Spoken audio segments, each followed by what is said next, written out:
I mean, I'm not saying that there isn't people that have success by just kind of throwing the trap on the ground and the dog jumps in and hooray, But over the course of time, what we've learned is that the slower you go, the more patient you are, the more likely you are to successfully catch your dog and catch your dog uninjured.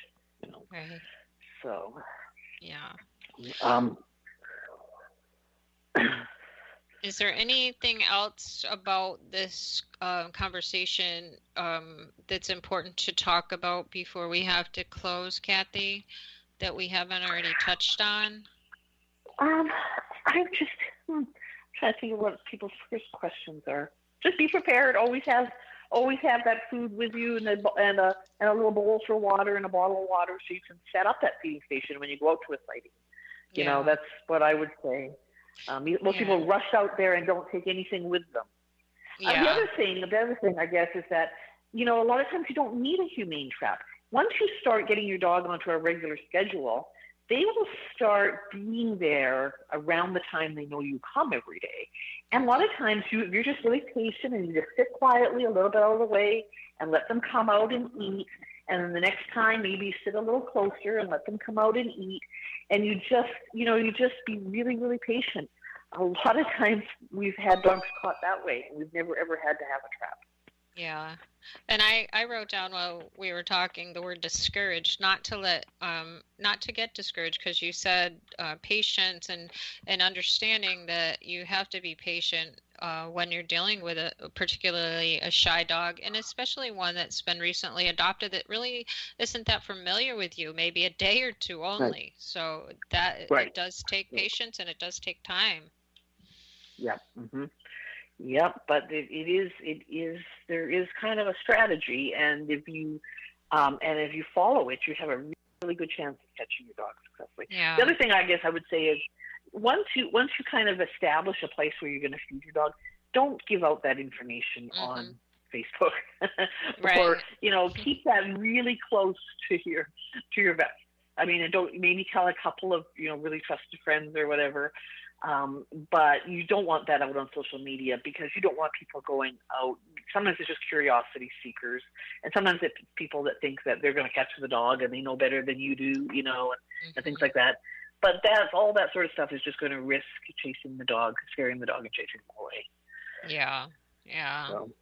We can't stress that enough. That's for sure. Yeah. All right, Kathy. Yes.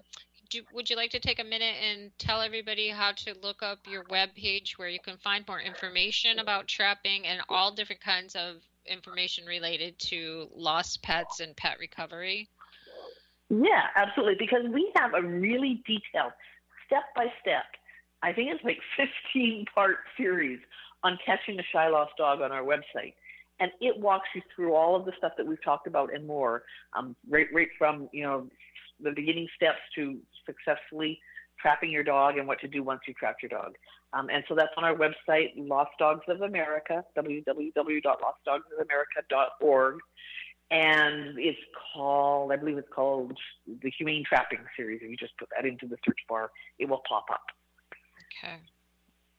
Yeah, it's really important for people to take the time and look at that, read about it, educate yourself before you go out there, because by doing things wrong, you can chase your pet into danger and it could end up being hit by a car. Absolutely is. And that is such a heartbreaking situation for us, when we could see that not that it's going to be an easy catch, because, but a predictable situation that we felt like it was all going to go well, and then something goes wrong and the dog gets hit by a car. It's just heartbreaking for us. Yeah.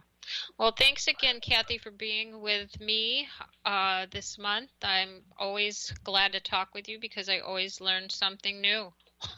Every time. Yes. Well, thank you so much for having me. I love sausages. That was my new one today. Yeah. All right, everybody. Okay. So this has been Kathy Pobloskie from Lost Dogs of America joining us again today. You can check out their website at lostdogsofamerica.org. And so remember that a lost pet can't tell anyone where it lives. So please be sure your pet is microchipped and wearing their ID tags. And if it is chipped, be sure the chip is registered and up to date. Thanks for joining us today. And until next time, take care and keep your pets safe.